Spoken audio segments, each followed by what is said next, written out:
Hello and welcome to another edition of Nation Building.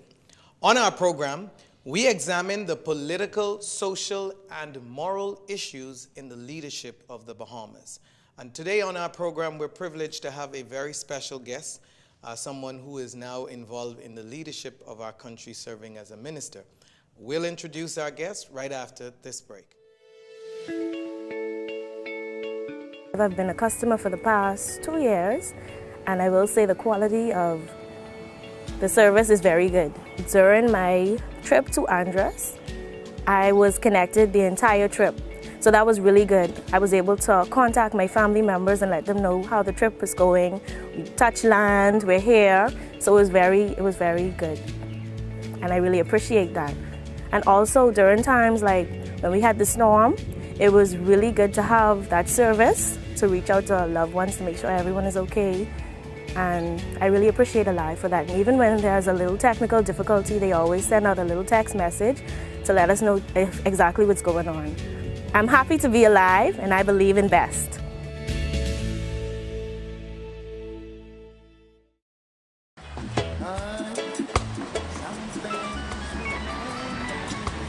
Hello.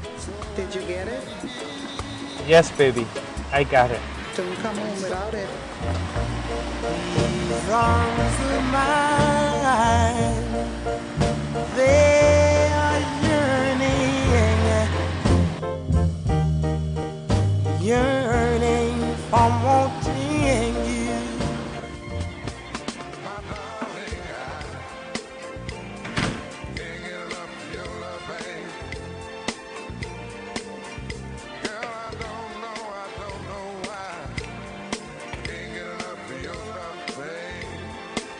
Where is it?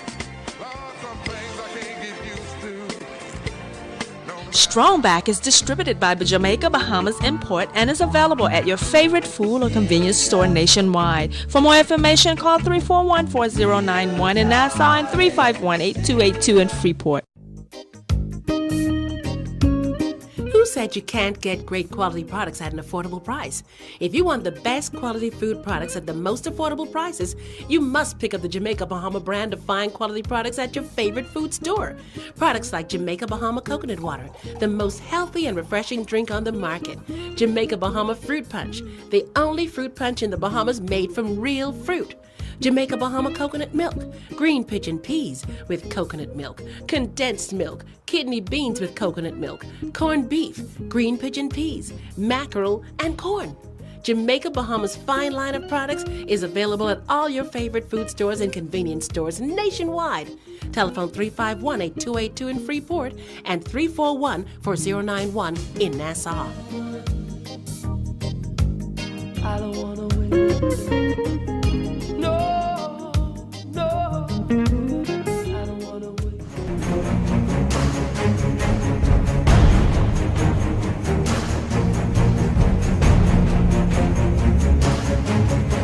Welcome back to Nation Building. I'm your host, Winston Pinnock, and I'm privileged today to be here with, as I mentioned earlier, a minister of the Free National Movement's government, the Minister Administration, Mr. Renward Wells. Welcome to our program, sir, and thanks for coming again. Thank you, sir, for having me. It's truly a pleasure to be here, and I just want to say a hearty to the Bahamian people, the people whom I consider the most creative, innovative, passionate, bold, and most beautiful people on the planet, and that is the Bahamian people. When last I was on your show, I was actually a candidate in the last election, and I'm happy to be back. That the Bahamian people would have decided to bless me once again in putting that mantle of servanthood over me, that I'm able to serve their interests and to seek to move this country from where it is to where they would want it to be. Wonderful. And you certainly, since you've been here, a lot has happened.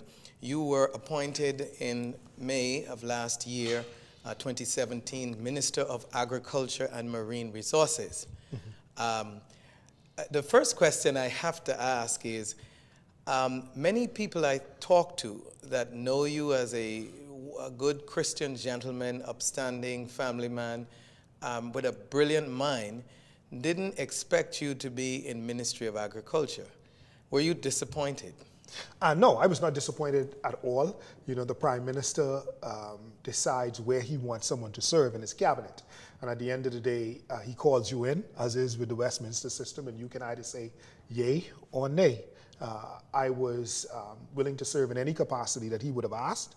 And truth be told, Mr. Pinnock, I had preached a number of things during the course of my political career. I always started off with food security. I always spoke about food security, energy security, 21st century education, economic empowerment for the Bahamian people, and the deepening of our democracy. Those are the 5 things that I have I was in a third party movement and throughout my political career that I have spoken to. What I found interesting was the Prime Minister appointed me in the area of which I speak about first, which is food security. He made me the Minister of Agriculture and Marine Resource, but he did something else as well. He also made me leader of government business in the House. So I am responsible for deepening the democracy, which is another part of something that I've been preaching about. And so at the end of the day, I was not disappointed. Coming into agriculture, I see the need for the kind of revolutionary thinking in that sphere, because at the end of the day, when you look at a nation that spends about $1.3 billion in food, and then we import an awful lot, and not that we'll ever get to a point where, because there's no nation on the earth that doesn't import, but at the end of the day, when you look at from the standpoint that we produce about 8% of what we eat, just 8%, there's an awful lot of opportunities to grow the domestic agricultural industry and even to grow the industry of marine resource, the fisheries as well. Interesting. Minister, you mentioned that you serve as leader of government business in the House. You were also leader of opposition business, weren't you not? Yes, I was. While you were in opposition. Yes, I was. Good. And so now that would not be surprising that you were leading opposition business and now I'm leading government business. One of the things, before we get into the meat of what I've prepared, which I'm sure we won't get through, that I must say to you, well, first of all, let me ask, have you been on any television program since you got elected? I think I've not been on a television program. But I've been interviewed. You've been interviewed. I've been on radio talk shows, but I've not been on a television program. So this is your first opportunity to look at the Bahamian people nationally and to talk to them, and we're privileged to have you. I must say that you are making somewhat of a history on our program because you are the first minister in the administration to come on our program.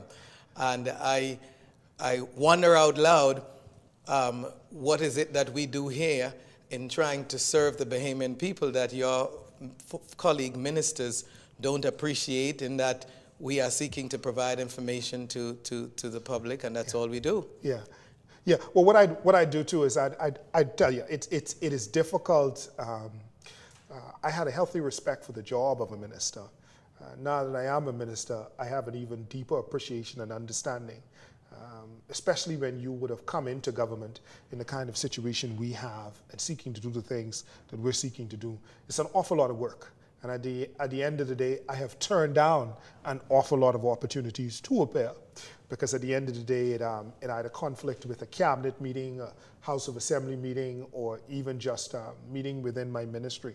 But having said all of that, I'm going to endeavor to ensure that more of my colleagues are out there speaking to the Bahamian people, because I think after we're fast approaching May 10th, after a year, I think a lot more of us should be out there speaking to the Bahamian people about what we met, what we have done so far about what we met, but more importantly, what we intend to do in this upcoming budget debate that's going to be pivotal to the future of this country in June, as to where it is that we should be going. Having said that, Minister, do you see, and this will be the last question on this issue because it is a topic that is sensitive to me and to many others in media, do you see, though, the need for healthy balance in balancing schedule and the responsibilities you have and taking free opportunity, I might add, publicity? You are an agent of government and you serve us, the people, to be able to share the thought, what you're doing, so that people would feel comfortable in knowing that our government is working for us, and mediums such as these create that opportunity. Very much so. And, we are an open and transparent government. We've preached that. And there's no better way to be open and transparent than to actually sit down in an interview with the cut and thrust of questions so that the Bahamian people will be able to adequately assess what you're saying and what is being done so that they can get a more full appreciation and not allow the echo chamber of the Fourth Estate to determine the people's viewpoint, that we ought to be out there crafting it, shaping it, answering, speaking to it, so that the people get an understanding of where we are, but more importantly, where we intend to go. And that has to happen. Wonderful. And we have to be the individuals. And you have stated that as well as anybody can. Minister, your government has been in office for a year now.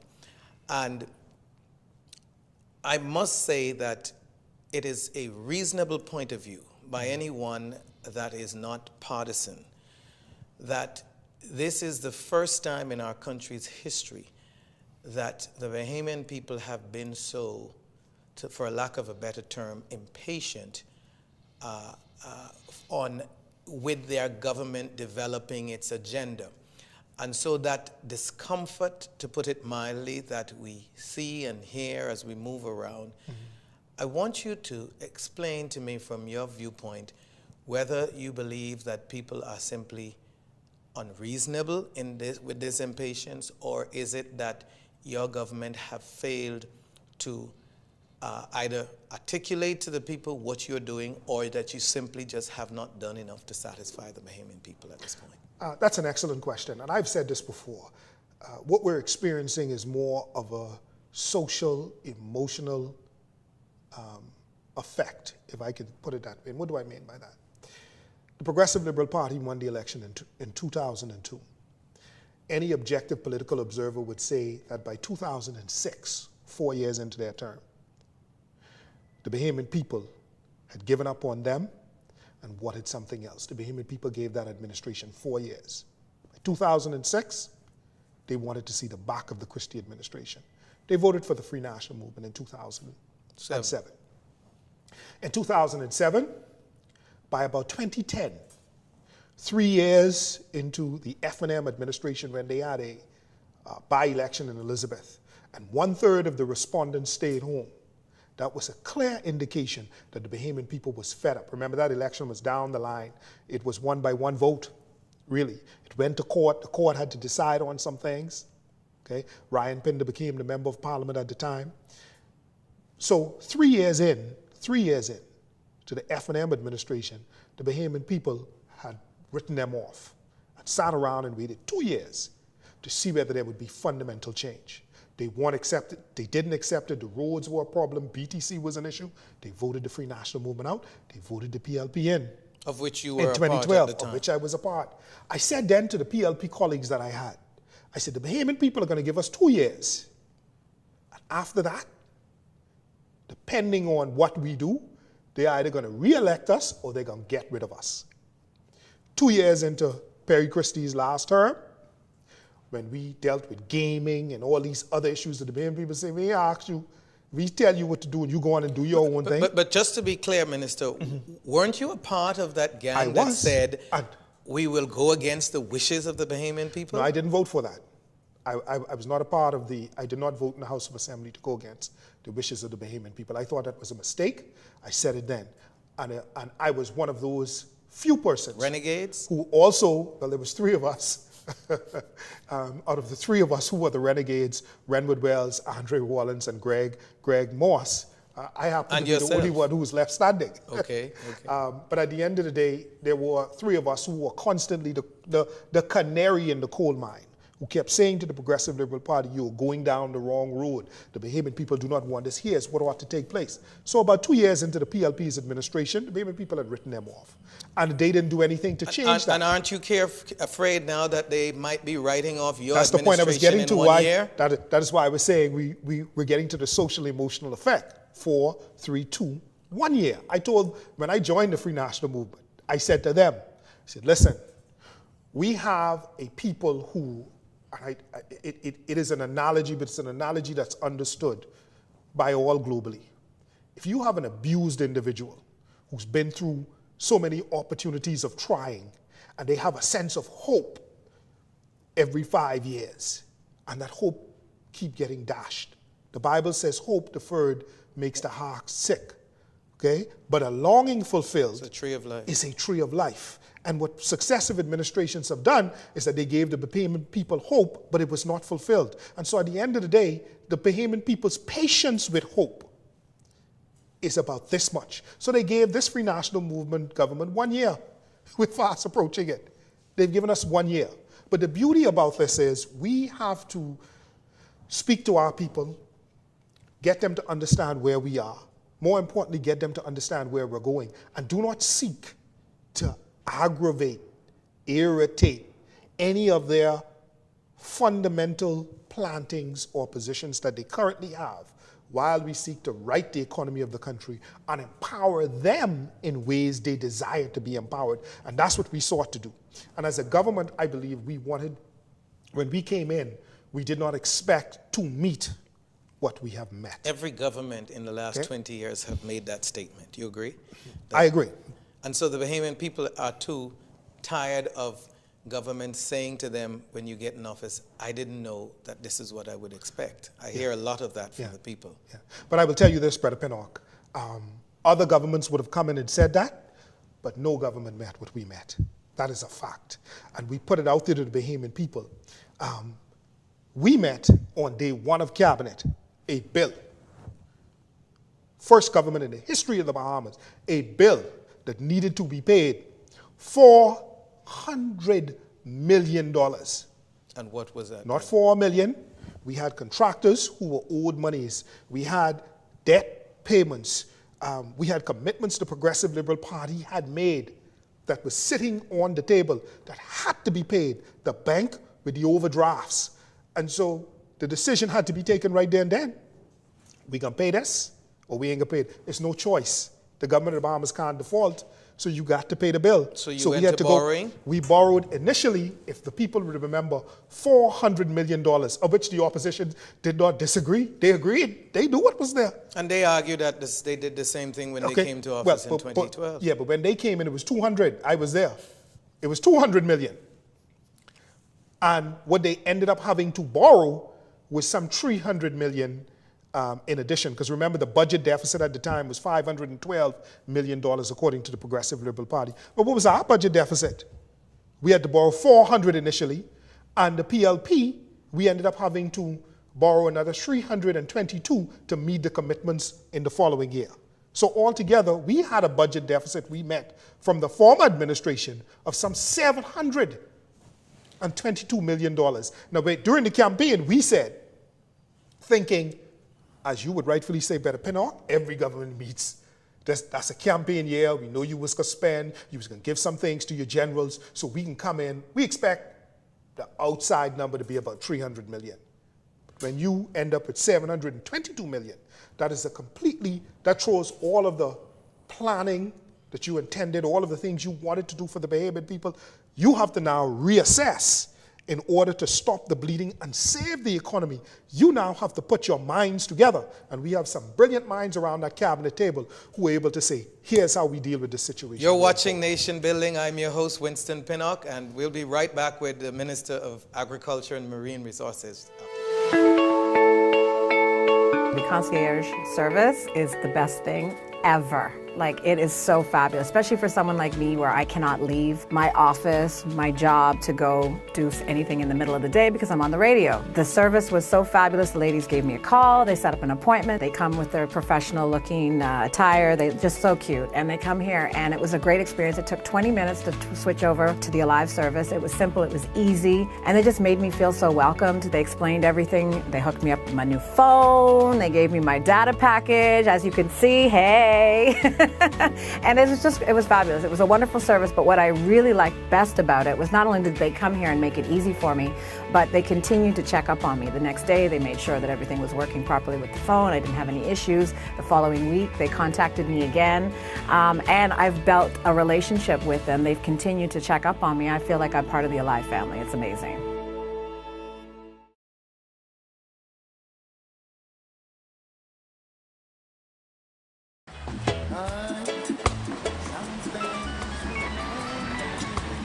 Hello.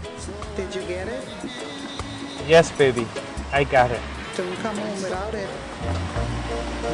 These arms of mine, they are yearning for wanting you.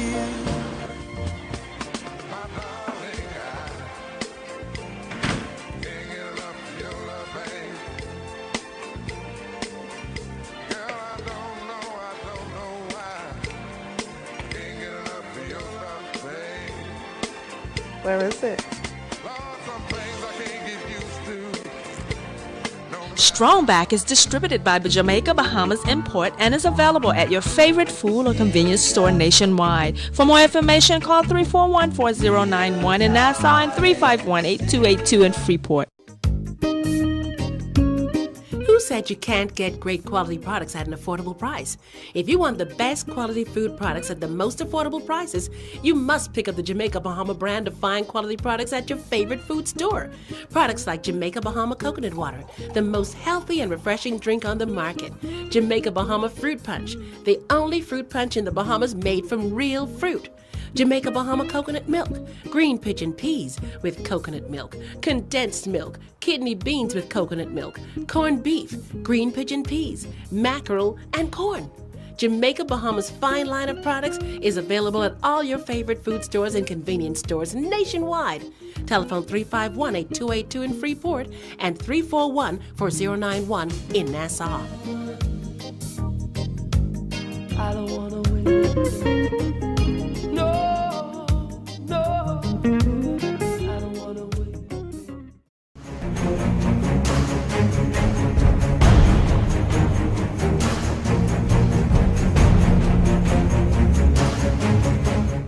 Welcome back to Nation Building. I'm your host, Winston Pinnock, and of course, we're here today with the Minister of Agriculture and Marine Resources, Mr. Renward Wells, who also serves as the leader of government business in the Minis administration. Mr. Wells, I know you want to pick up on where you left off on these borrowings, but I also want to quickly throw something at you. Some people in the country have said that there really is no difference between the two major political entities in the country, that of the PLP and the Free National Movement. And that, frankly, at the end of the day, it's just a matter of personality and leadership and really the styles that you have, of leadership style, really. You've had the privilege of winning and serving both sides as parliamentary secretary under the Christie administration, and now under the Minister administration serving as Minister of Works and, Agriculture, and Marine Resources. What is really the difference, having served in both political parties and under two administrations? Is it not a matter of just simply style and personality? And if not, what really is the difference between these two organizations? I think from what I've seen, there is a difference in style and personalities, but you have the style and personalities on both sides. You have some who are a little bit more charismatic. But in leadership, you have some who are a little bit more charismatic, some who are not so charismatic. But I would say if a person was to ask me, I think it goes even more to philosophy, fundamentally. I think the Bahamian people would understand that the Progressive Liberal Party is that. It is much more of a liberal party, more in the mode of the Democratic Party in the United States. And this is how I want people to think. But some say, I'm going to let you finish, but some say the opposite, that it actually has been, over the years, traditionally more conservative than the Free National. Well, it may have been a little bit more conservative in terms of social agenda. Yeah, agenda. It was a little bit more socially conservative than the Free National Movement. The Free National Movement is more of a fiscal conservative party, right, and a little bit more of a liberal conservative, right. And then you would find inside the F&M, you have your social conservatives and you have your fiscal liberals. So you have a mixed bag. You find it also in the PLP. You have your social conservatives and liberal spenders, and then you have your conservative spenders and more liberal social. So it really conservative boils persons. down to who is at the helm. It boils down to who's at the helm, and really who are the vast majority of the people who sit around the cabinet table.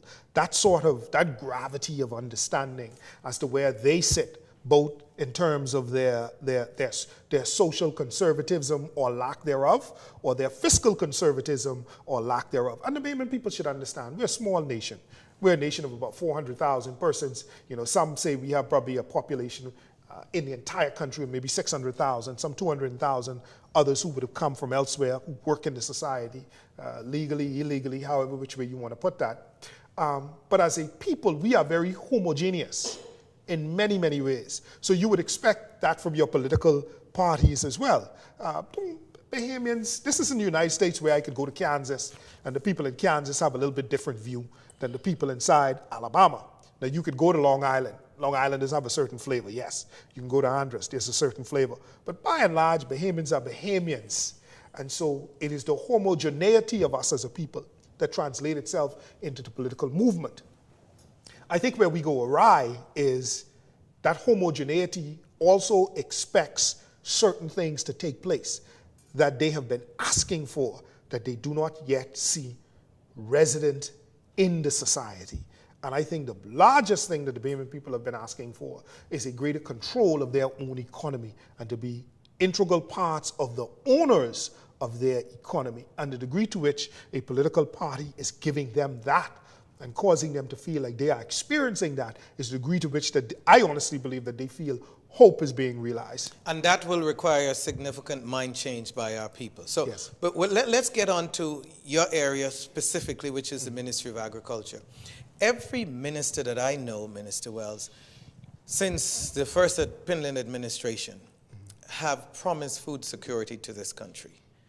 And my question to you, sir, in light of the Bahamian people, as you said earlier, being fed up, to put it in a colloquial term, of the government's commitment promises that they have failed to keep, what is your commitment to the Bahamian people over the next 4 years if the Prime Minister allows you to remain as Minister of Agriculture in this whole idea of food security for the country? My belief in terms of food security, I'll tell you, the global definition of food security is basically this. The UN says the definition of food security is as long as you could buy food from wherever. As long as a country can buy food that its people can purchase, that's food security. That's not my definition of food security. And that's not the Bahamian people's That's definition. not the Bahamian people's definition. The Bahamian people have a definition of food security that goes with another global term that has now entered the market over the past 10 years, and it is called food sovereignty. That's really where the Bahamian people are, food sovereignty. You have nations in Africa now that are beginning to talk about food sovereignty. You have nations in Ecuador passed a food sovereignty law and has even put it in their constitution, where they're seeking to have the indigenous foods that the Indians in Ecuador and others would have produced, the quinoa and the other things, as being the things that the nation promotes more of. And you have other countries now that are talking about food sovereignty. Now, this movement goes directly against WTO and the other global thinking that has taken root over the past 30, 40 years. So it's going to be interesting to see how this movement evolves and whether it survives. I am a food sovereignty kind of fella as well, but I also understand that we in the Bahamas will never be able to produce every piece of food that the Bahamian people eat. So my definition of food security, Brother Pinnock, is this, that we have, should there be a global pandemic around the globe that greatly impacts our capacity to import what we need. As did in 9/11. As did 9/11, that we could ratchet up or ramp up our domestic production to meet our needs, meaning we need to, in the Bahamas, identify, as they would have done in other countries on the globe, a major carbohydrate that we produce. In the United States, it is potatoes and corn. They produce some wheat, some rice. But in the US, it's potatoes and corn. That's their major carbohydrate. Their major protein is beef and chicken. Pork, to a lesser degree, and the other small ruminants. They have a plethora of things. So that's their protein source. They also get their fats and other things from those. Here in the Bahamas, we can't even identify what's our major carbohydrate that we produce. Now some people may say sweet potato. We eat a little bit of yam, but there is no major carbohydrate that we can point to, that we could say, here's what the Bahamian people are producing in mass. I want to be able to change that. There is no major protein source like we used to. We used to do chickens. We did some pigs, some sheep and goats. But Bahamians eat more chicken per pound than any other people on the planet. They say 100 pounds per person. Some say we eat more of anything. Precisely. And so I'm seeking, for me, food security is more getting the Bahamian people to be able to produce and have it available. The United States has this program where they have a strategic food reserve. If you see a global pandemic takes place and the United States cannot import food, they have a reserve of food where their nation can survive for about 7 months. I'm looking to see how we do that in the Bahamas. I'm calling it the Joseph Project, but before we could even get to the Joseph Project, we have to start producing. So I was going to say, Minister, you have articulated well the problem and pointed to what other countries have done. And so on behalf of the people watching, what I want you to define is at this point, and I know it's still reasonably early in the administration, but at this point, give the people the nuts and bolts of what's going to happen onwards from in this year, 2018 onwards, under your watch. What are you prepared to do practically to begin to move in the direction that you've spoken to? Excellent question. First off, we needed to have a strategic reset in agriculture. That's what I believe. There was such a disconnect between the Ministry of Agriculture and the farmers and the fishermen. So I said, okay, let us begin to talk. You need to tell me what your problems are. I need to tell you what I expect from you. So let's have that kind of conversation. So the first thing we did was we had a meeting with the farmers. We are now going to have a 2-day conclave, a convention for farmers in the country, where we speak to them about the new scientific kind of production processes that they can, that's available to them, whether it's greenhouse, hydroponics, aquaponics, all of these things, to show them backyard farming, how they can produce more from what they currently have. We want to introduce them to the program of BAMSI, and we even have some who are coming from outside. You know, Jamaica has done a fantastic job with its agricultural sector. And we're seeking to learn from some of our Caribbean neighbors as to how they were able to do what they have done. And so I want to be able to give that information to the farmers. And I want this convention to be an annual one. So we'll do it this year, we'll do it next year, and we'll do it on ad infinitum. Because agriculture is not what I grew up doing in South Andros with my grandmother. We went out, we slash and burn, we burned the bush, then we threw the seed, we put the little pigeon peas in the ground, the trees came up, we harvested what we needed to, we depended on the rain to water it. There was no fertilizer other than the bush that we burnt. And so, but providing food has become a scientific undertaking. And I want to, as a scientist myself, introduce that science into agriculture and marine resource and get our farmers there to make them much more efficient. Brother Pinnock will never be able to produce 100% of what we are going to eat. We're always going to be importing, but we are only producing 8%. If I can double that to 16%, imagine what that means for the economic impact of money staying in the country. Even if I can increase it to 20%. So I see myself as laying the foundation first and then bringing greater efficiency to agriculture. And the exact same thing I'm going to do with the fishermen. We're having a meeting with the fishermen, and then in June we're going to have a 2-day convention with the fishermen so that we can let them know about new fishing techniques and how we One of the crucial criterias in doing what you have a vision to do is that there is a labor component. Mm-hmm. You and I, Minister, know that by and large, the Bahamian people, we are not interested in tilling the soil. Yes. Notwithstanding the scientific approach and technology, equipment, and so forth, it's still it requires some labor, manual labor.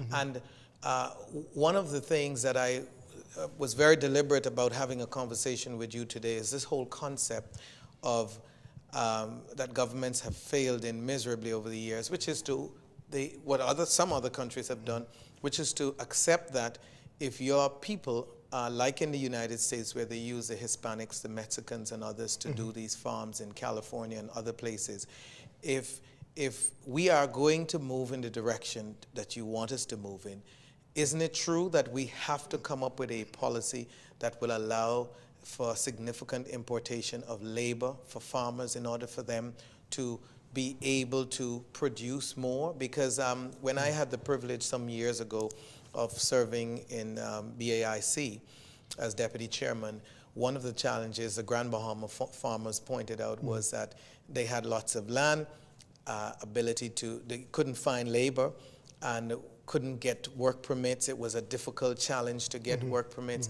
And so it became a ridiculous approach. There was a lot of talk about it, but practically it seemed to me certainly that there had to be an approach of providing the farmers with the opportunity to go, whether it's to Haiti or to the Philippines or other countries, to get cheap labor to be able to come in to provide the kind of manual and service that they needed. Because at the end of the day, it's about cost. Sure. And we can't try to say that we're going to give the farmers land, even provide them with funding, and at the end of the day, the cost of producing corn or whatever other product that they want to produce, the cost of producing these products become, it's much higher than importing. And so Super Value or Solomon's or any other company, Sawyer's in Freeport or any of these companies will not purchase just to be sentimental.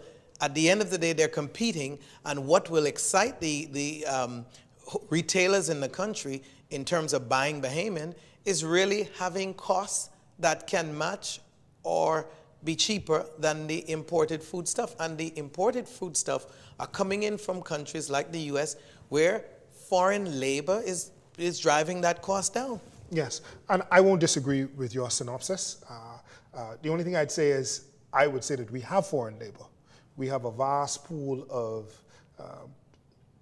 persons who are here illegally already that we're going to have to seek to do something with and about how we regularize them. We have a lot of persons in Andros already who are living in Andros, who are part of farms that have gone bust, who are still in Andros on some of that land. And the government is looking as to how we deal with that situation in a very holistic and humanitarian kind of way. So we have access to that kind of labor. And I think what we need to do, as I was speaking, Brother Pintock, about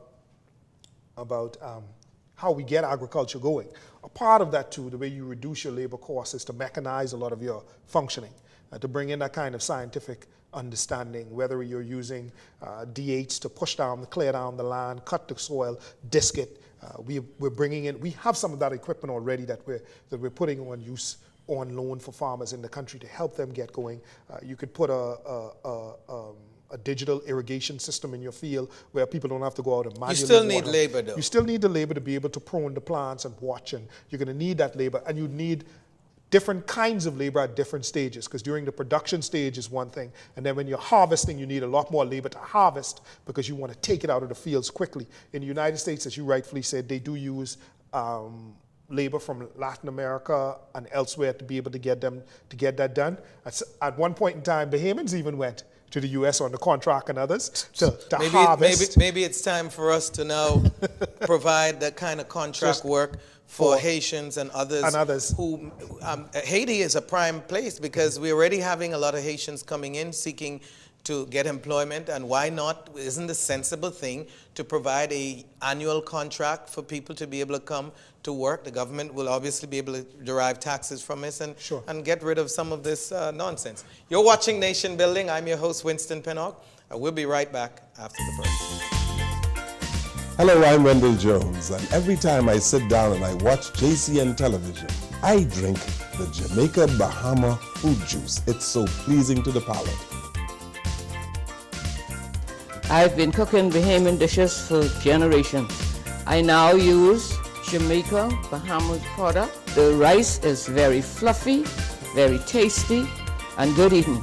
Jamaica Bahama product is simply the best.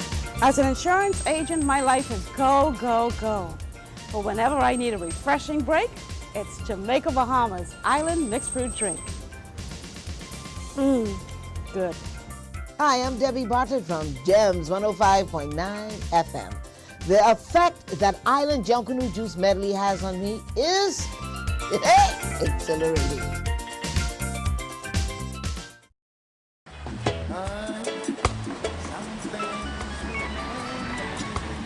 Hello. Did you get it? Yes, baby. I got it. Don't come home without it. These arms of mine, they are yearning for wanting you.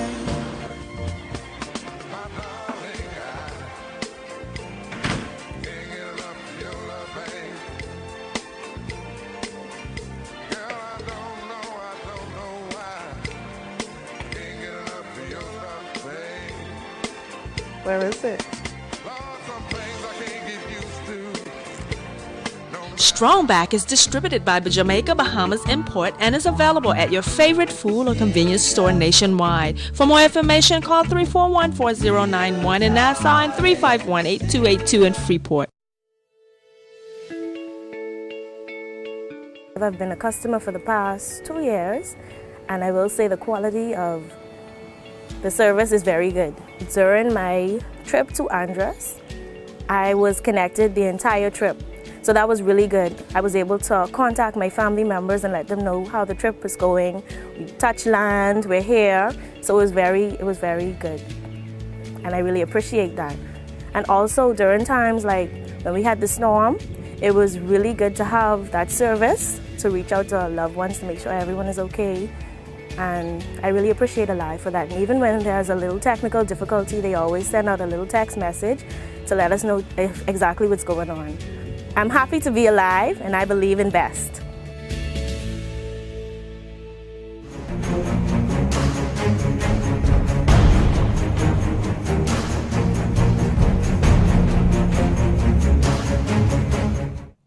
Welcome back to Nation Building. I'm your host, Winston Pinnock. Today we're privileged to have with us a cabinet minister from the Minister Administration, Mr. Renward Wells, who's the Minister of Agriculture and Marine Resources.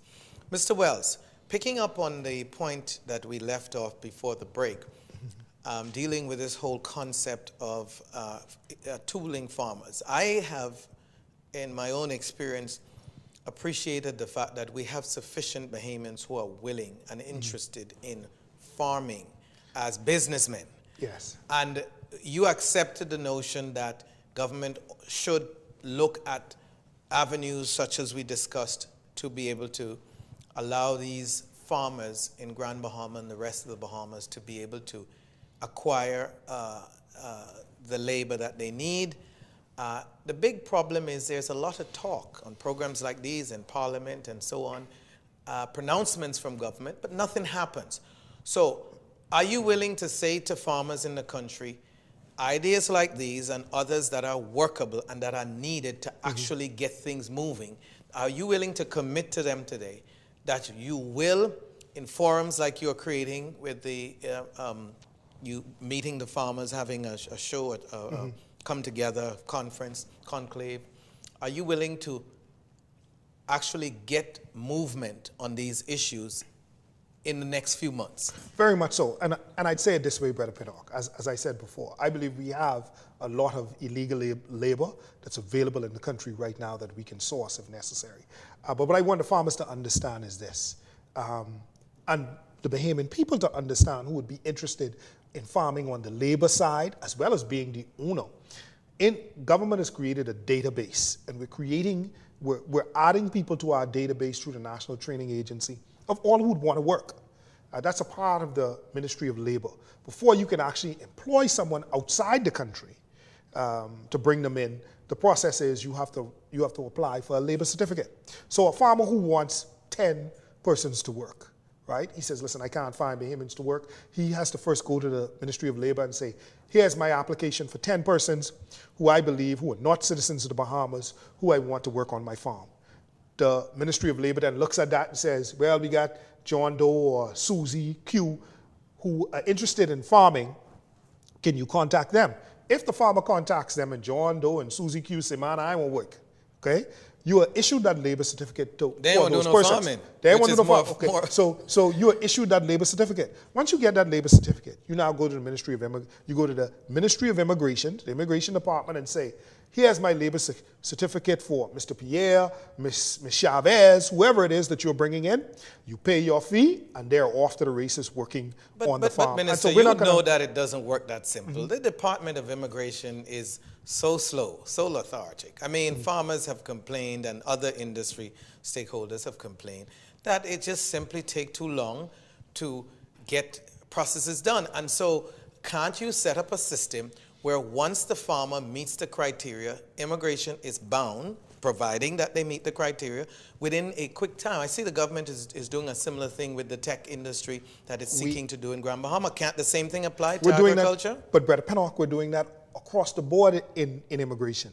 There's a revolution taking place in immigration. We're changing the immigration department. We want, within a matter of weeks, for you to be able to get your response. And we're working on that. The Minister of Immigration, Brent Simonet, is making that happen. And folks are very positive. This is a part of the change that has taken place over the past year. And like I said, once you see that individual would have gotten that labor certificate, they would have met all the requirements necessary now. There's nothing that can stand in their way. Not even the minister, unless someone has a criminal record of which well, the that's a Department of part of the Immigration can say. But criteria. once you would have gotten that labor certificate, you have passed a major hurdle in being able to get that person on the farm. And that also we'll make that stamps happen. out corruption in the system as well. It does. We have sought to stamp out corruption. We've sought to bring in a digital system. So when Mr. Pennock comes and said, listen, I'm putting in my application today, Tuesday, Miss Brown, who's sitting behind the queue, puts in that information. She has a digital ID. She's put in that information. We know Mr. Pennock put that in on Tuesday. Mr. Pennock is seeking an answer in about a week or two.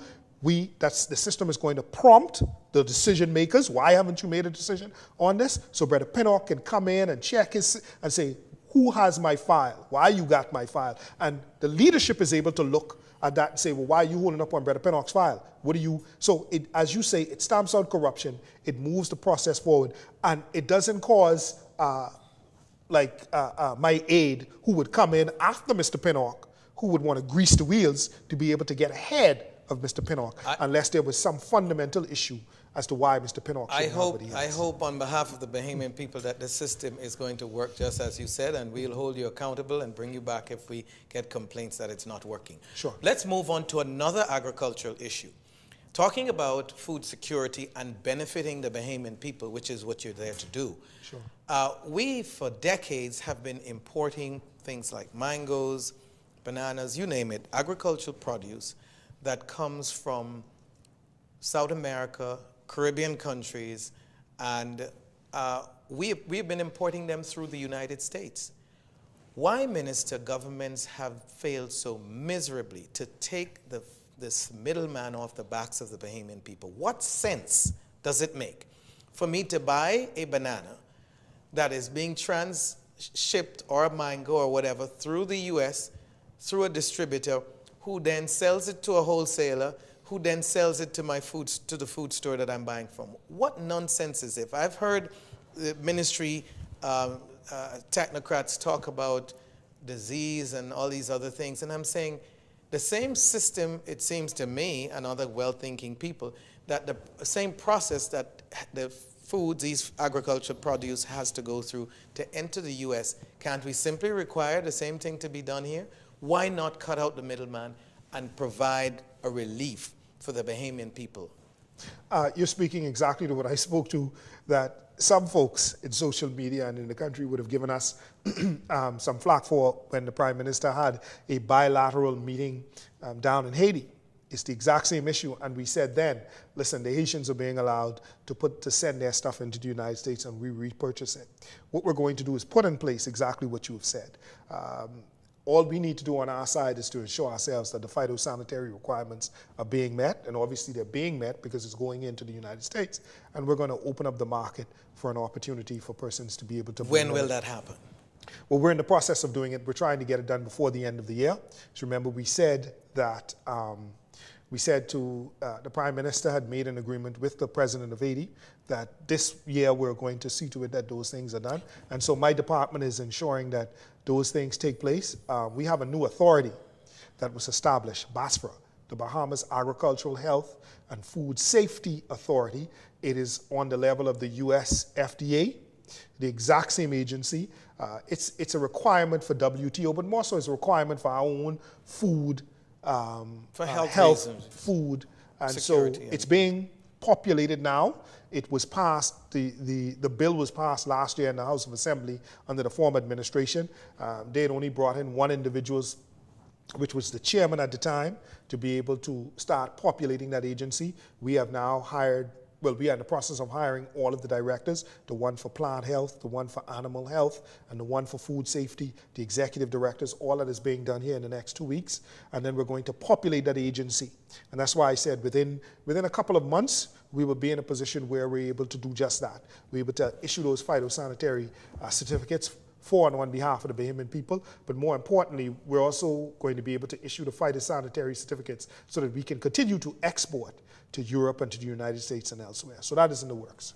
Wonderful, and that's good. But at the end of the year is still some significant months away, and so my encouragement to you, sir, is if you can, on behalf of the Bahamian people, see how we can speed up the process. Speed that process up, sure. Because again, it's all about the cost of food and trying to. What is the government doing in helping to? Hear a lot of talk these days about eating healthy and the cost of eating healthy. Many of our people just simply can't afford. What is the government's approach to encourage and to help that, whether it has to do with tariffs, lowering tariffs, or any other? Is there a plan from the Minister administration? Yes, and I'll answer that question, but I want to go back to what we were discussing earlier so that the Bahamian people can get a full appreciation and why I also said it might take till the end of the year. A part of the phytosanitary requirements is also transshipment. We don't have shipping containers between us and Haiti.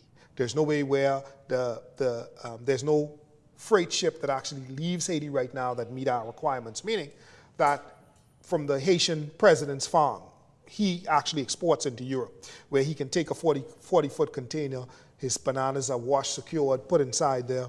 That goes on to that 40-foot container goes on to a ship that comes directly from Haiti to the Bahamas. The shipping that we have between Haiti and the Bahamas is these small little vessels. And so what the government is looking at, and there are some persons who are interested in getting a real transshipment route going between the Bahamas and Haiti, where you can put legitimate freezer containers on that will roll onto the ship and roll off into Nassau. And we're seeking to get that done, not just with there, and I would but with say, Jamaica and I would say, and I would say, if I have the authority to, which I do, put a plug in for the mailboat company here, that we have local Bahamians like the mailboat operators who would be happy to be able to provide service. And so not only are we making food cheaper for the Bahamian people, we're providing opportunities and jobs for them to grow, for the country and for our citizens to grow. And so there's so much benefit to this. Yes. And so on behalf of the Bahamian people, let me ask you to hasten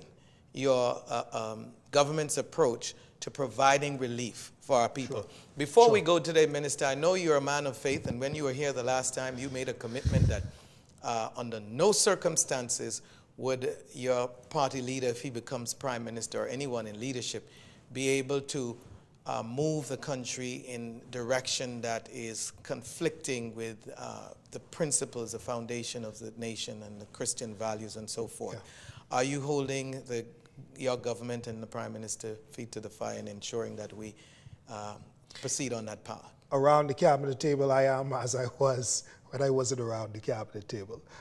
I'd say that we haven't had, we've had one issue that has come up that I have not spoken on, because you take a role in the cabinet not to really speak on issues outside of the cabinet, though some of my cabinet ministers have taken, my cabinet colleagues have taken the opportunity to do so.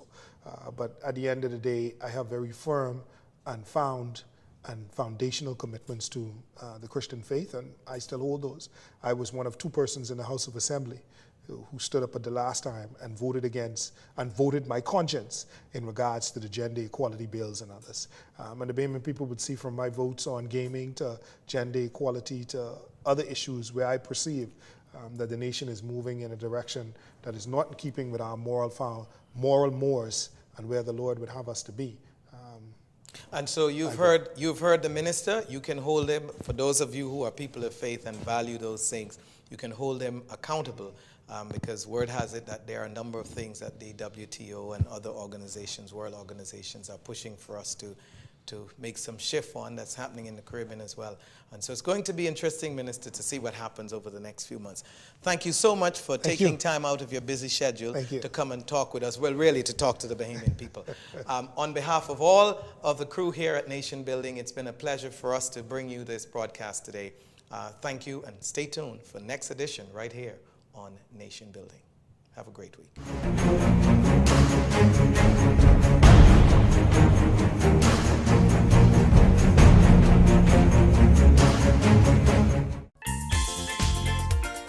Hello, I'm Wendell Jones, and every time I sit down and I watch JCN television, I drink the Jamaica Bahama fruit juice. It's so pleasing to the palate.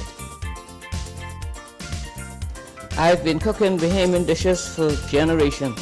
I now use Jamaica Bahamas product. The rice is very fluffy, very tasty, and good eating.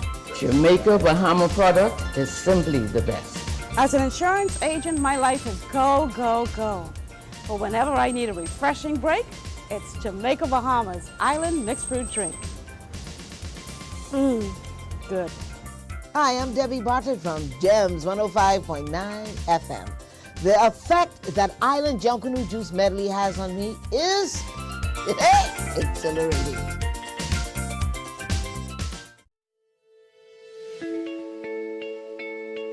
I've been a customer for the past 2 years, and I will say the quality of the service is very good. During my trip to Andros, I was connected the entire trip, so that was really good. I was able to contact my family members and let them know how the trip was going. We touched land, we're here, so it was very good, and I really appreciate that. And also during times like when we had the storm, it was really good to have that service to reach out to our loved ones to make sure everyone is okay. And I really appreciate Alive for that. And even when there's a little technical difficulty, they always send out a little text message to let us know exactly what's going on. I'm happy to be alive, and I believe in best.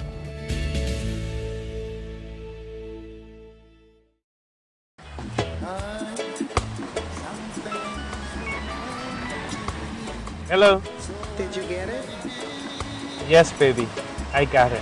Don't come home without it. These arms of mine, they are yearning for wanting you.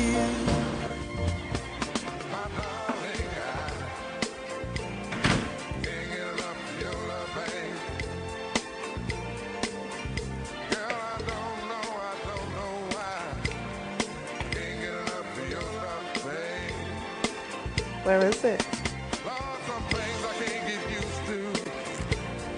Strongback is distributed by Jamaica Bahamas Import and is available at your favorite food or convenience store nationwide. For more information, call 341-4091 in Nassau and 351-8282 in Freeport. Who said you can't get great quality products at an affordable price? If you want the best quality food products at the most affordable prices, you must pick up the Jamaica Bahama brand of fine quality products at your favorite food store. Products like Jamaica Bahama Coconut Water, the most healthy and refreshing drink on the market.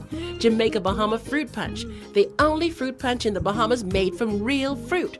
Jamaica Bahama coconut milk, green pigeon peas with coconut milk, condensed milk, kidney beans with coconut milk, corned beef, green pigeon peas, mackerel, and corn. Jamaica Bahamas' fine line of products is available at all your favorite food stores and convenience stores nationwide. Telephone 351-8282 in Freeport and 341-4091 in Nassau. I don't wanna wait. No, I don't wanna wait. The concierge service is the best thing ever. Like, it is so fabulous, especially for someone like me where I cannot leave my office, my job to go do anything in the middle of the day because I'm on the radio. The service was so fabulous. The ladies gave me a call. They set up an appointment. They come with their professional looking attire. They're just so cute. And they come here, and it was a great experience. It took 20 minutes to switch over to the Alive service. It was simple. It was easy. And they just made me feel so welcomed. They explained everything. They hooked me up with my new phone. They gave me my data package. As you can see, hey. And it was fabulous. It was a wonderful service, but what I really liked best about it was not only did they come here and make it easy for me, but they continued to check up on me. The next day, they made sure that everything was working properly with the phone. I didn't have any issues. The following week, they contacted me again, and I've built a relationship with them. They've continued to check up on me. I feel like I'm part of the Alive family. It's amazing.